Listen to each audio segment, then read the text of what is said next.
Friends, तो आज हम ट्रांसफार्मर के बारे में पढ़ेंगे कि ये ट्रांसफार्मर क्या होता है, इसका कंस्ट्रक्शन, इसका वर्किंग और ये किस प्रिंसिपल पर वर्क करता है एक्चुअली, और ये कितने टाइप्स का होता है और इनका कहाँ कहाँ यूज़ होता है। तो सबसे पहला हमारा पॉइंट है व्हाट इट इज़, मतलब ट्रांसफार्मर क्या होता है। तो फ्रेंड, जो ट्रांसफार्मर होता है वो एक तरह की स्टैटिक डिवाइस होती है जो कि फ्रिक्वेंसी में बिना चेंजेस किए हुए वोल्टेज और करंट को एक लेवल से दूसरे लेवल में चेंज करती है।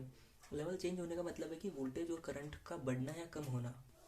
बस इस बात का ध्यान रखना जरूरी है कि ट्रांसफार्मर में ऐसी डिवाइस होती है जिसपे फ्रीक्वेंसी कोई भी चेंजेस नहीं होती है। मतलब हम सप्लाई जिस भी फ्रीक्वेंसी की सप्लाई देंगे तो सेकेंडरी साइड में भी हमें उतनी ही फ्रीक्वेंसी की सप्लाई मिलेगी।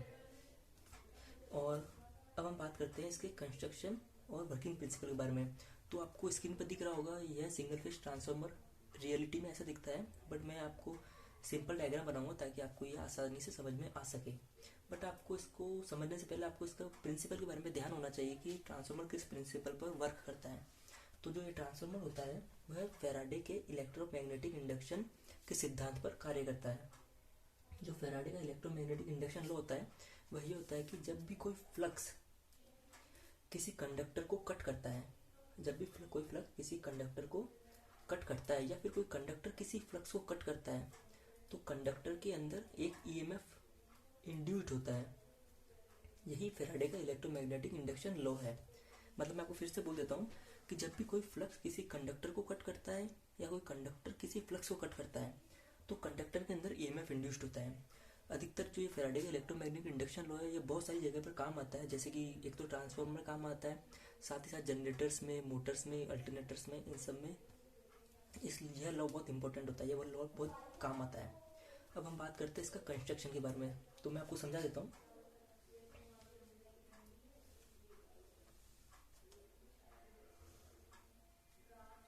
तो ये जो होती है ये ट्रांसफार्मर की कोर होती है, इसे हम कहते हैं ट्रांसफार्मर की कोर।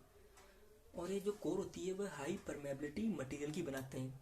हाई परमेबिलिटी मटेरियल का मतलब है कि जैसे सिलिकॉन, स्टील, जिससे कि क्या होता है फ्लक्स इसमें आसानी से फ्लो हो सके। मतलब जो फ्लक्स होता है वह कहीं पर बाहर डिस्ट्रीब्यूट ना हो या फिर कहीं पर वेस्ट ना जाए फ्लक्स, ऐसी मटेरियल का यूज़ करते हैं। और जो कोर की दोनों साइड होती है इन्हें हम लिम्स कहते हैं, और इन लिम्स पर ही हम बाइंडिंग करते हैं।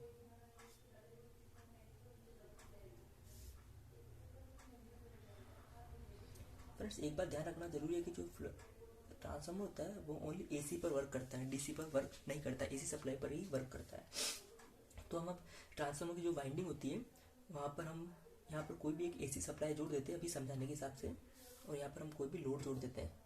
ट्रांसफार्मर की खास बात ये लगती है फ्रेंड्स मुझे कि हम कहीं पर भी सोर्स या लोड जोड़ सकते हैं अपनी रिक्वायरमेंट के अकॉर्डिंग। अगर जैसे जिस भी साइड हम सोर्स जोड़ेंगे वो हमारी प्राइमरी साइड कहलाएगी, और जिस भी साइड हम लोड जोड़ेंगे वो हमारी सेकेंडरी साइड कहलाएगी। मतलब कहने का मतलब ये है कि हम चाहें तो यहाँ पर भी लोड जोड़ सकते हैं और यहाँ पर भी सप्लाई जोड़ सकते हैं, वो हमारी रिक्वायरमेंट के अकॉर्डिंग होता है।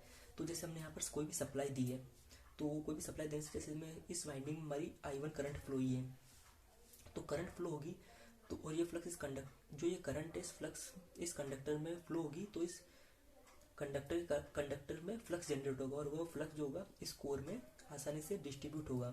इसीलिए हमने हाई परमेबिलिटी मटेरियल का यूज़ किया था ताकि फ्लक्स आसानी से डिस्ट्रीब्यूट हो सके। तो ये फ्लक्स इस कोर के माध्यम से सेकेंडरी साइड में जाएगा और सेकेंडरी साइड की जो कंडक्टर है इससे लिंक करेगा।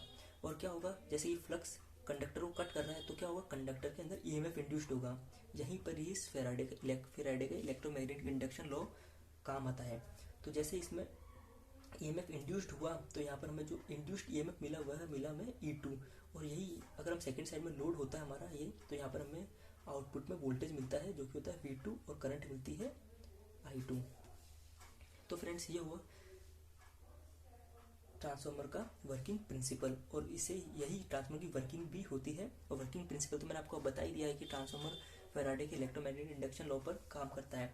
अब जो फ्लक्स, फ्रेंड्स एक बात तो जानना जरूरी है, जैसे जो कोर में जो फ्लक्स जनरेट होता है वह सेकेंडरी साइड के कंडक्टर को तो कट कर ही रहा है, साथ में प्राइमरी साइड के कंडक्टर को भी कट कर रहा है, जिस कारण क्या होगा, यहाँ पर भी एक ईएमएफ इंड्यूस्ड होगा। इसे हम सेल्फ इंड्यूस्ड ईएमएफ कहते हैं, क्योंकि प्राइमरी वाइंडिंग में करंट फ्लो होने के कारण प्राइमरी वाइंडिंग में ही ईएमएफ इंड्यूस्ड हुआ, इसलिए इसे हम कहते हैं सेल्फ इंड्यूस्ड ईएमएफ। और इस प्राइमरी वाइंडिंग के कारण सेकेंडरी वाइंडिंग में ईएमएफ इंड्यूस्ड हुआ, इसलिए हम कहते हैं म्यूचुअल इंड्यूस्ड ईएमएफ। और यहाँ पर हम जो ये टर्न्स है उन्हें हम N1 और N2 से दर्शा सकते हैं कि जैसे प्राइमरी साइड में हमने N1 टर्न्स दिए और सेकेंडरी साइड में हमने N2 टर्न्स दिए। तो ये तो हुआ ट्रांसफार्मर का कंस्ट्रक्शन और वर्किंग प्रिंसिपल। आई होप आपको समझ में आया होगा। अब हम बात कर लेते हैं टाइप्स ऑफ ट्रांसफार्मर के बारे में।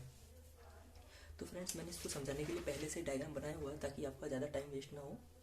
हाँ फ्रेंड्स, अगर आपको टाइप्स ऑफ ट्रांसफार्मर को समझने से पहले आपको एक ट्रांसफार्मर की बहुत ही इंपॉर्टेंट चीज़ है उसके बारे में आपको ध्यान होना चाहिए। उसे कहते हैं हम टर्न्स रेशियो। यह बहुत इंपॉर्टेंट चीज़ होती है। जो टर्न्स रेशियो क्या होता है, N2/N1 इक्वल्स टू V2/V1। ये होता है टर्न्स रेशियो, मतलब जो सेकेंडरी साइड की टर्न्स का अनुपात और सेकेंडरी और प्राइमरी साइड में टर्न्स का अनुपात और वोल्टेज का अनुपात और करंट का अनुपात, ये हमारा टर्न्स रेशियो कहलाता है। और इससे आपको समझ में आ रहा होगा कि जो टर्न्स होता है वह वोल्टेज के डायरेक्टली प्रोपोर्शनल होता है, साथ ही साथ करंट के इनवर्सली प्रोपोर्शनल होता है। जैसे कि सेकेंड साइड के टर्न है वो सेकेंड साइड के वोल्टेज के डायरेक्टली प्रोपोर्शनल है, बट सेकेंड साइड की करंट के इनवर्सली प्रोपोर्शनल है। अब ये टर्न्स रेशियो कहाँ से आया, इसे समझने के लिए मैं आपको बता देता हूँ कि एक मैग्नेटिक सर्किट का एक फॉर्मूला होता है MMF, मैग्नेटोमोटिव फोर्स, जो कि होता है N×I। जैसे कि इलेक्ट्रिकल सर्किट में EMF होता है, वैसे ही मैग्नेटिक सर्किट में MMF होता है। तो इसलिए भी एक वोल्टेज की फॉर्म में होता है, तो हम इसे V = N×I लिख सकते हो। यहाँ से हम निकाल सकते हैं टर्न्स = वोल्टेज अपॉन I, मतलब वोल्टेज के तो डायरेक्टली प्रोपोर्शनल और करंट के इनवर्सली प्रोपोर्शनल है। तो यहाँ से यह टर्न्स रेशियो निकलता है और यह टर्न्स रेशियो बहुत ही इंपॉर्टेंट है, इसको आपको पता होना बहुत ही जरूरी है। तो अब इसी टर्न्स रेशियो के आधार पर हम बात कर लेते हैं ट्रांसफार्मर टाइप के बारे में। तो सबसे पहला होता है टर्न्स के आधार पर ट्रांसफार्मर, कि टर्न्स के आधार पर जैसे हम कैसे वोल्टेज को, अब जैसे मैंने आपको बताया था कि वोल्टेज को बढ़ाता है या कम करता है, तो कैसे कम करता है कैसे बढ़ाता है उसे हम यहाँ पर समझते हैं। तो सबसे पहला आता है टर्न्स के आधार पर, जिसमें होता है स्टेप अप ट्रांसफार्मर, दूसरा होता है स्टेप डाउन ट्रांसफार्मर, तीसरा होता है 1:1 या हम इसे N/N ट्रांसफार्मर भी कहते हैं। तो जैसे कि टर्न्स के आधार पर कैसा होगा कि अब जैसे स्टेप अप ट्रांसफार्मर है, मतलब स्टेप अप मतलब वोल्टेज का बढ़ना। तो मैंने आपको बताया था कि पिछले टर्न्स रेशियो में कि जो N होता है डायरेक्टली प्रोपोर्शनल टू V होता है और इनवर्सली प्रोपोर्शनल टू I होता है। तो अगर हम सेकेंडरी साइड में टर्न्स बढ़ा दें तो हमें सेकेंडरी साइड में वोल्टेज भी बढ़ा हुआ मिलेगा और हमें करंट कम मिलेगी, और हमें यही हमारा स्टेप अप ट्रांसफार्मर का काम होता है कि जो सेकंड साइड के टर्न्स होते हैं वो प्राइमरी साइड से ज़्यादा होते हैं, जिसके कारण क्या होता है हमें सेकंड साइड में वोल्टेज बढ़ा हुआ मिलता है। तो ये हमारा क्या होता है, स्टेप अप ट्रांसफार्मर होता है। और इसी का उल्टा क्या होता है, यदि हम प्राइमरी साइडिंग में टर्न्स बढ़ा दें और सेकेंडरी साइड में टर्न्स कम कर दें तो क्या होगा कि हमें जो वोल्टेज होगा वह प्राइमरी साइड का ज़्यादा होगा और सेकेंड साइड का कम होगा। तो हमें क्या होगा, वोल्टेज कम मिलेगा, मतलब प्राइमरी साइड से वोल्टेज कम मिलेगा। तो ये हमारा हो गया स्टेप डाउन ट्रांसफार्मर, और वही करंट सेकेंड साइड की ज़्यादा मिलेगी। और तीसरा होता है कि यदि अगर हमें कोई वोल्टेज को बढ़ाना या कम करना हो ही ना, हमें तो सिर्फ जो वोल्टेज एक सर्किट से दूसरे सर्किट में ट्रांसफर करना हो, तो इसके लिए हम 1:1 ट्रांसफार्मर का यूज़ करते हैं कि यहाँ पर प्राइमरी और सेकंड साइड में टर्न्स भी सेम रखते हैं, जिससे क्या होता है वोल्टेज सेम और करंट भी सेम रहती है। तो हमें कोई दिक्कत नहीं आती कि जितना प्राइमरी साइड में वोल्टेज है उतना हमें सेकंड साइड में मिलता है। तो इसका यूज़ तो इसको हम समझ सकते हैं कि टर्न्स के आधार पर ट्रांसफार्मर को कैसे डिवाइड किया हुआ है। दूसरा आता है कंस्ट्रक्शन के आधार पर। तो कंस्ट्रक्शन के आधार पर दो टाइप का होता है, कोर टाइप और शेल टाइप। कोर टाइप तो जैसे मैंने भी आपको जो समझाया वो कोर टाइप ट्रांसफार्मर के बारे में बताया था।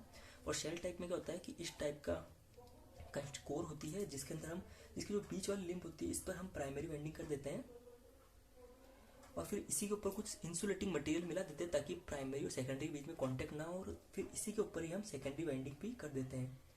और यहाँ पर हम सप्लाई वोल्टेज दे देते हैं या AC सप्लाई दे देते हैं। सबसे बड़ी बात AC सप्लाई दे देते हैं और हमें यहाँ पर कोई भी लोड जोड़कर हम यहाँ पर हम काम कर सकते हैं, लोड जोड़ सकते हैं कोई भी। तो ये तो हुआ हमारे कंस्ट्रक्शन के आधार पर। अब फ्रेंड्स, मेनली और ट्रांसफार्मर टाइप्स तो अलग अलग और भी टाइप के होते हैं, जैसे कि इंस्ट्रूमेंटल ट्रांसफार्मर होता है, बट ये हमारा यहाँ पर इसको इतना डीपली समझना इतना जरूरी नहीं है। हमारे ओनली पर हमने जो वीडियो बनाई है वो ट्रांसफार्मर की बेसिक जानकारी के बारे में बनाई हुई है। तो जो इंस्ट्रूमेंटल ट्रांसफार्मर होते हैं वो होते हैं CT और PT, मतलब कि करंट ट्रांसफार्मर, और दूसरा होता है पोटेंशियल ट्रांसफार्मर, इसे हम वोल्टेज ट्रांसफार्मर भी कहते हैं। यह मेनली करंट और वोल्टेज को मेजरमेंट के लिए काम में आते हैं कि जैसे कहीं पर हाई ट्रांसमिशन वोल्टेज होता है, हाई ट्रांसमिशन लाइन्स होती है, उनमें वोल्टेज और करंट की वैल्यू बहुत ज़्यादा हाई होती है, तो तो हमें वहाँ पर वोल्टेज और करंट को मापने के लिए हम इनका यूज़ करते हैं, इस टाइप के ट्रांसफार्मर का यूज़ करते हैं।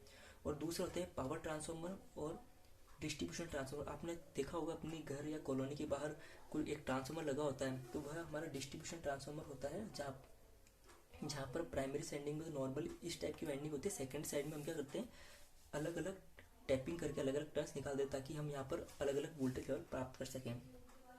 तो ये हमारी वीडियो आपको आई होप आपको समझ में आई होगी। तो हमने आपको यहाँ पर ट्रांसफार्मर के बारे में बेसिक जानकारी दी है। तो थैंक यू वेरी मच। अगर आपको पसंद आई हो तो वीडियो को लाइक शेयर और सब्सक्राइब करना ज़रूर करें।